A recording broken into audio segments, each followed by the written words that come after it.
Olá, eu sou o pastor Miguel, pastor da Primeira Igreja Batista de Cruzeiro do Sul, um dos pastores, isto é, e nós temos, durante esse período, os nossos cultos, a nossa EBD acontecendo online ainda. E nós temos, então, o prazer de ter você junto com a gente. Nós oferecemos o nosso material na página do Facebook da Primeira Igreja Batista de Cruzeiro do Sul. Também nós temos o canal YouTube, que é Momento da Graça. E também estamos limitando todas as nossas lições a 30 minutos para poder aproveitar nos nossos programas de rádio. E então, o Fredson, fiel ajudante aqui na gravação, ele vai colocar todas essas informações para você. E então, agradeço muito a sua presença. Essa é a nossa lição da Escola Bíblica Dominical para segundo domingo de agosto de 2020. Só que é uma lição que eu trago de vez em quando na igreja, porque a gente sabe que o comportamento do cristão, ele precisa repetir até se disciplinar a viver a vida cristã do jeito que é para ser vivida.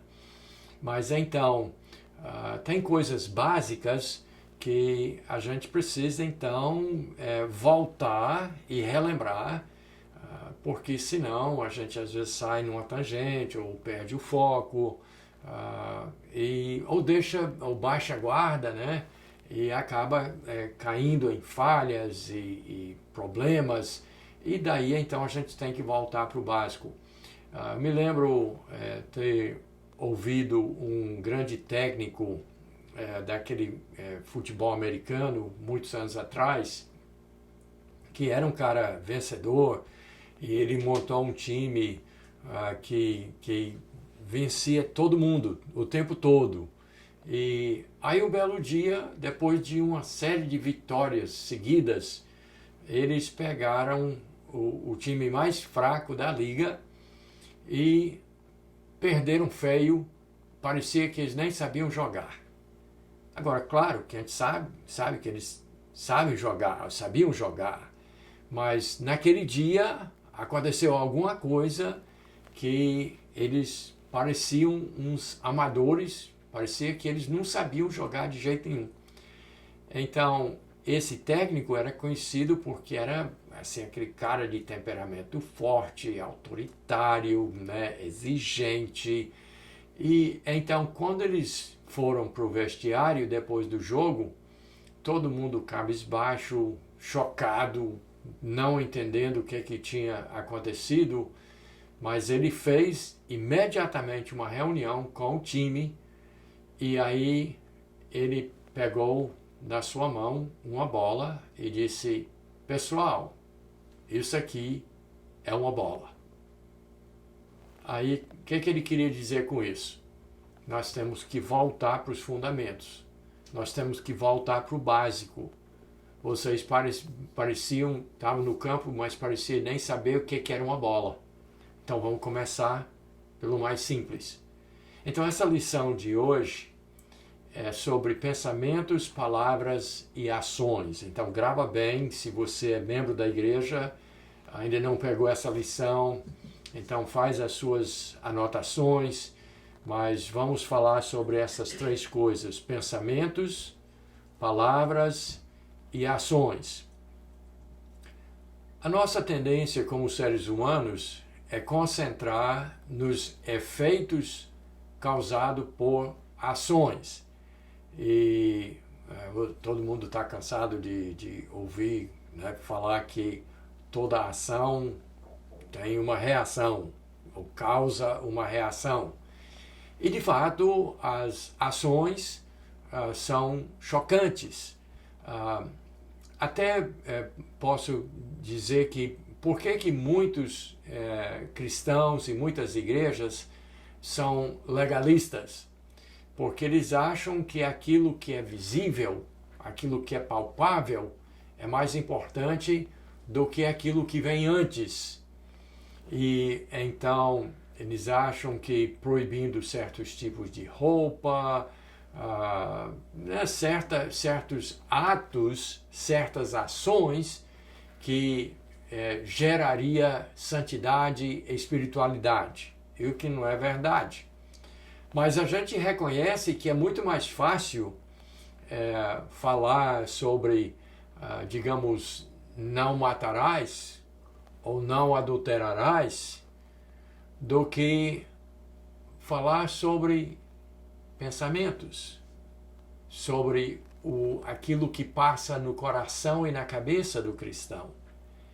E nós sabemos que um assassinato, um roubo, um adultério, né, causa um efeito, um choque muito maior. Então, ações realmente, né, a gente tem que saber que certas ações são próprias e outras não. Mas eu queria que você entendesse que antes que possa ter um ato como um adultério, ou como um assassinato, ou como um roubo, antes disso terá que ter tido um pensamento. Terá que ter tido a ideia. E nós, seres humanos, somos diferentes dos animais nesse ponto. E eu sei que nas escolas vão continuar dizendo que o ser humano é mais um animal. Não é.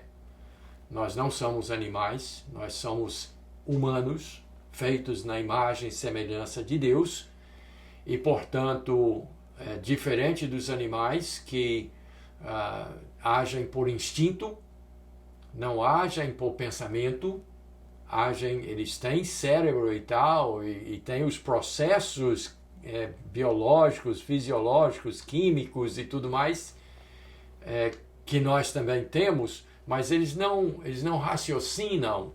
Então há essa grande diferença entre o ser humano e o animal. Eles simplesmente fazem, e quando fazem alguma coisa, se matam, eles não sentem arrependimento, eles não sentem tristeza, eles não lhes passa pela cabeça, ou eu não deveria ter feito isso, porque são animais.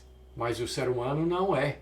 O ser humano pensa, o ser humano tem raciocínio, e o ser humano, tudo que o ser humano faz é consequência do processo de pensamento, de pensar, de raciocinar.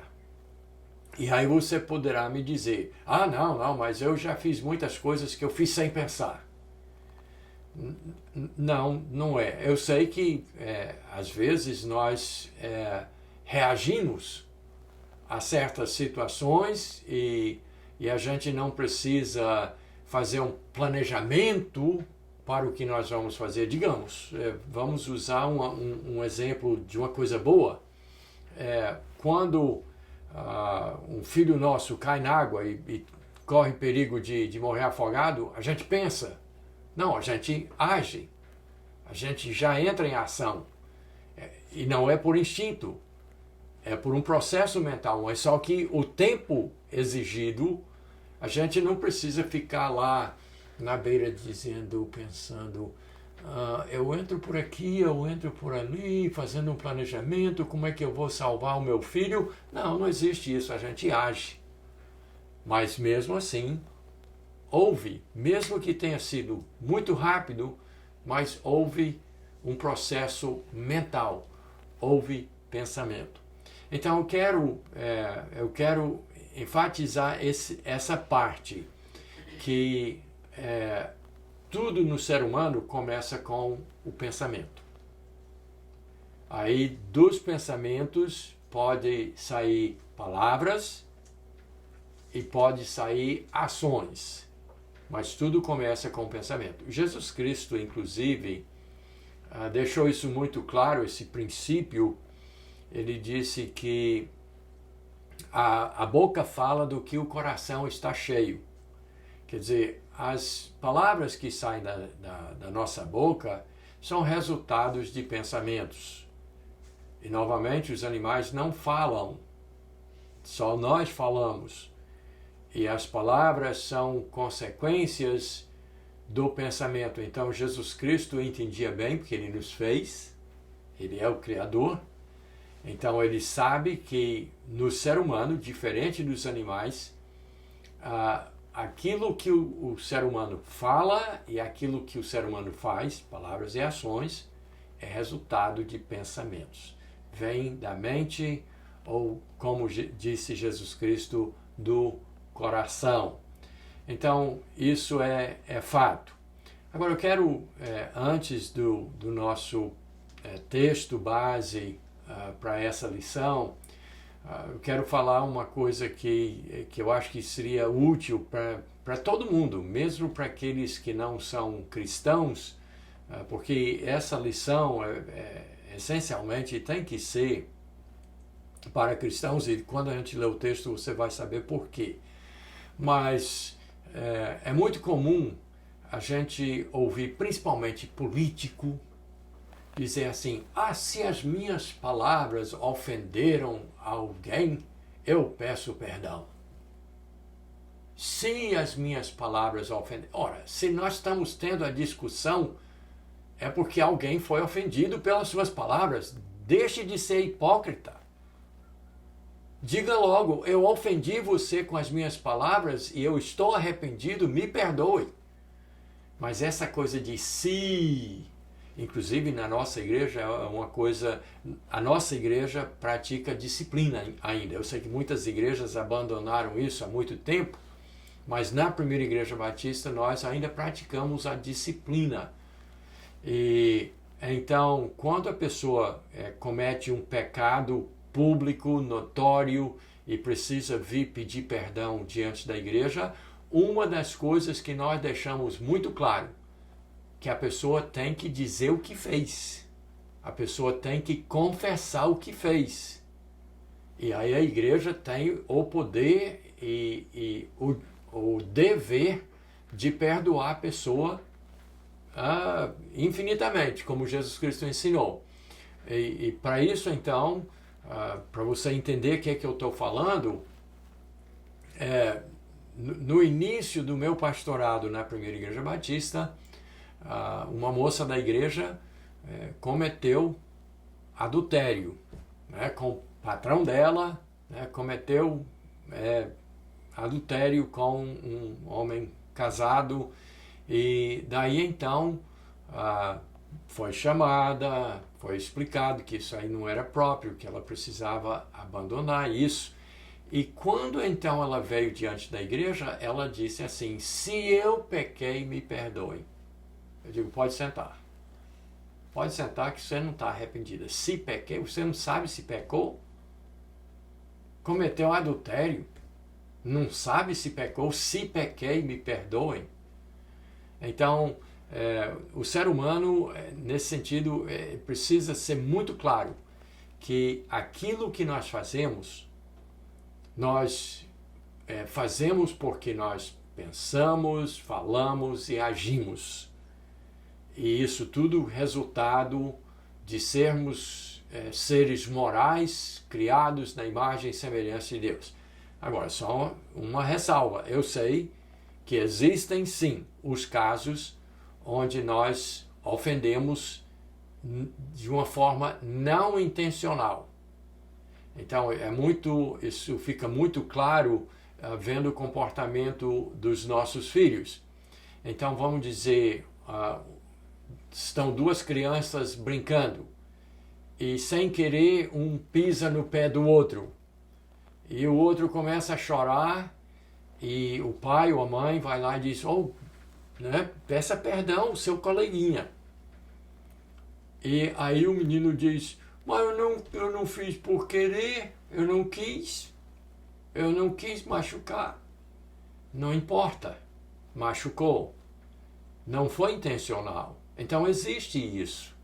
Nós sabemos que existem as ações que causam dor a uma outra pessoa que não é intencional. Até dentro do nosso sistema legal isso está embutido, né? E daí então a gente sabe que isso existe. Agora, isso quando se trata de ações. Agora, palavras já não se aplica.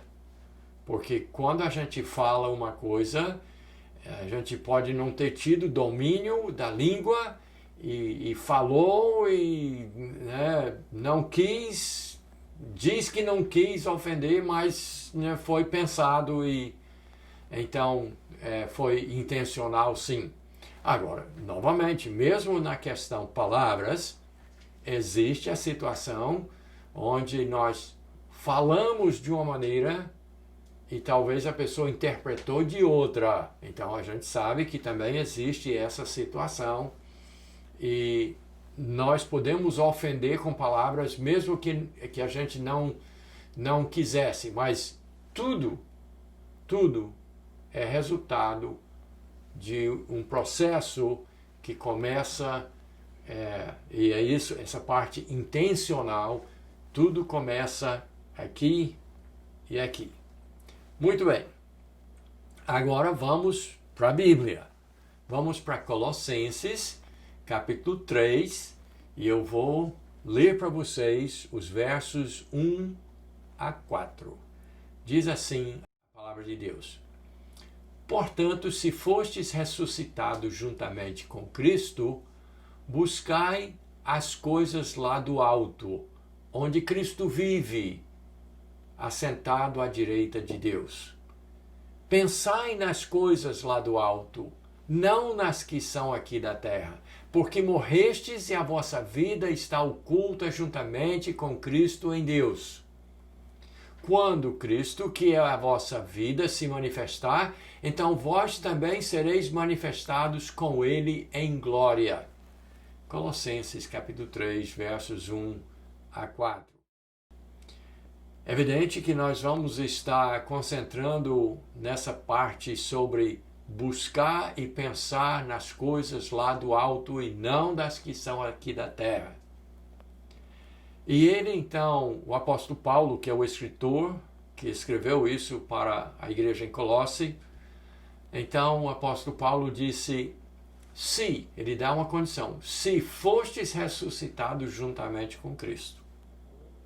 Então, é evidente que a pessoa que não conhece Jesus Cristo como Salvador, que não foi ressuscitado em Jesus Cristo, que não morreu para se entregar a Jesus Cristo incondicionalmente para ser vivificado juntamente com Cristo. A pessoa que não tem essa condição, a pessoa, enfim, que não é cristã, a pessoa que não é crente em Jesus Cristo, ela está morta. Ela vive fisicamente, inclusive tem uma mente que ainda funciona, mas só funciona para o mal. Não há nem como pensar nas coisas lá do alto. Não há nem como ter um pensamento mais nobre, porque está morto em seus pecados e delitos, como o apóstolo Paulo falou em Efésios capítulo 2. Essa pessoa está morta. Então ela vive fisicamente, mas ela age, e até nesse ponto eu dou uma certa razão para os evolucionistas e professores de escolas e faculdades que chama o homem o ser humano de animal, porque essa pessoa ela age muitas vezes como animal. Não tem nem um controle sobre as suas faculdades, um controle que deveria ter, porque está morta pelo pecado. Então, quando alguém bate, ela reage batendo de volta. Quando chama a mãe da pessoa daquele nome, vamos brigar.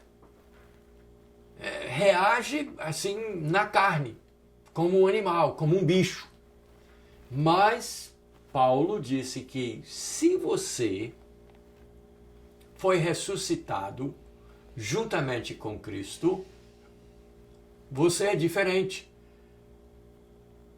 E para você ser feliz e abençoado e bem-sucedido e viver uma vida mais tranquila, você precisa buscar as coisas lá do alto, não as coisas daqui da terra.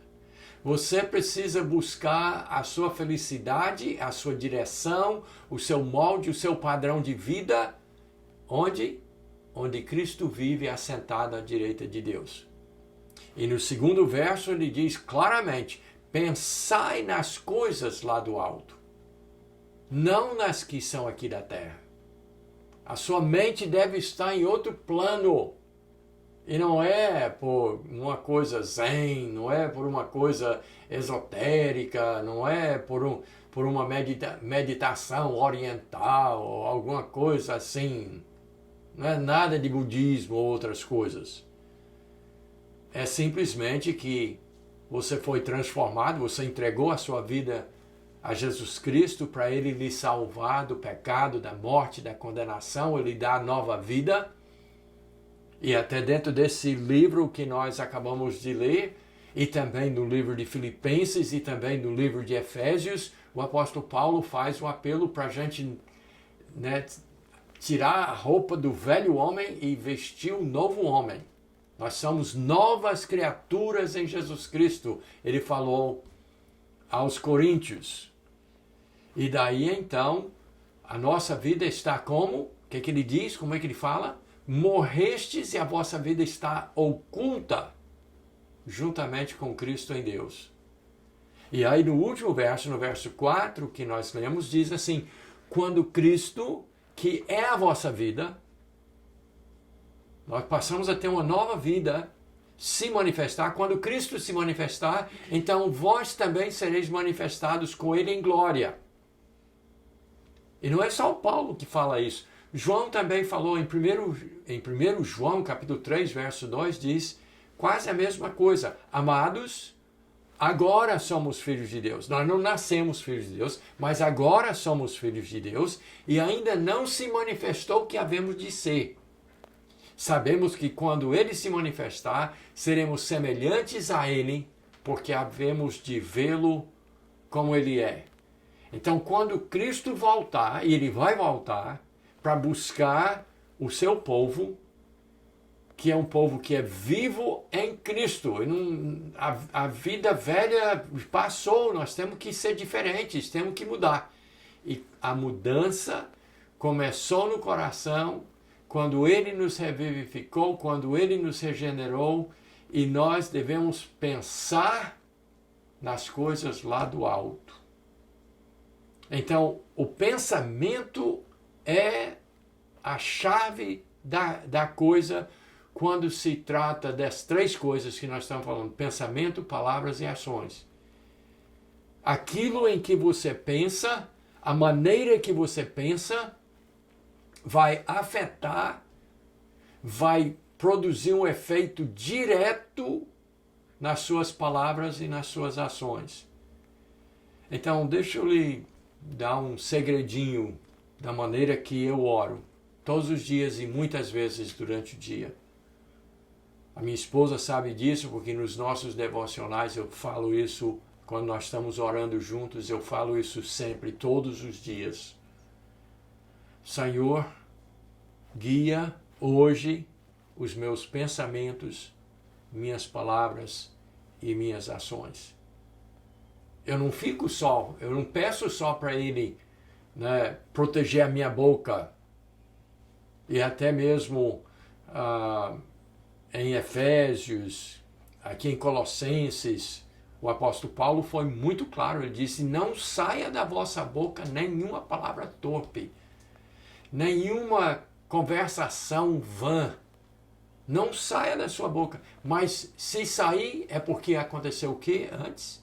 O pensamento. O pensamento é a chave da coisa. Então, quando eu oro, eu não peço só para Deus não me deixar pecar por palavra ou por ação. Não me deixe pecar no coração, porque daquilo que acontece na mente, no coração, é que vai produzir as palavras e ações. E para você ver como essa parte é importante, confira comigo agora Filipenses capítulo 2, verso 5. Tende em vós o mesmo sentimento que houve também em Cristo Jesus.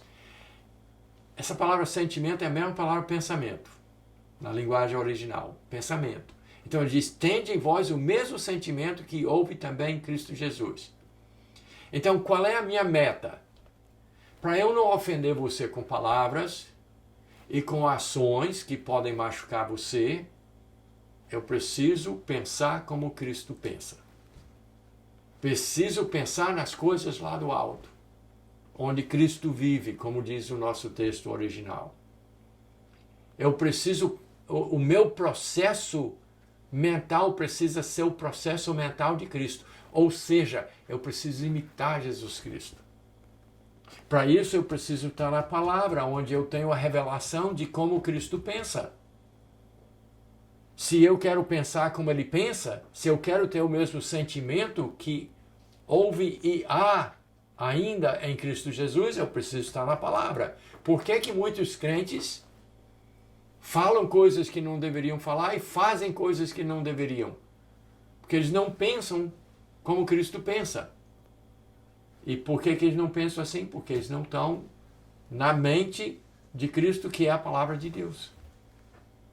Então é fundamental. Eu sei que ações e palavras podem chocar, inclusive palavras podem ferir até mais às vezes do que ações. Mas as palavras e ações vêm dos pensamentos. E se nós queremos então ser corretos e retos em tudo, nós precisamos pedir a Deus, Deus, por favor, me faz pensar como tu pensas. Molda os meus pensamentos. Controla o meu processo mental. Que eu tenha o mesmo sentimento que houve também em Cristo Jesus. E para finalizar, confira ainda em Colossenses capítulo 3, o verso 23, que diz assim: tudo quanto fizerdes, fazei-o de todo o coração, como para o Senhor e não para homens. Então, tudo que você pensa, tudo que você fala e tudo que você faz, pensamentos, palavras e ações, todos três, sejam como? De todo o coração, com compromisso total, mas como para o Senhor e não para homens. Nós não temos que fazer para as pessoas ver ou ouvir. Nós temos que fazer desde os nossos pensamentos, palavras e ações, fazer tudo para o Senhor, totalmente dedicado a Ele. E a maneira mais fácil de você compreender isso é sempre pensar assim: se Cristo estivesse aqui, se Cristo estivesse lendo os meus pensamentos, e Ele lê, eu estaria pensando sobre isso? Eu estaria olhando essa pornografia? Eu estaria contando essa piada imoral? Eu estaria com raiva? Eu estaria batendo em alguém se Cristo estivesse aqui? Então faça para Ele. Fale para Ele. Pense para Ele. E você será resguardado de maus pensamentos, de más palavras e pecaminosas ações. Deus abençoe você e que você grave e pratique essa lição.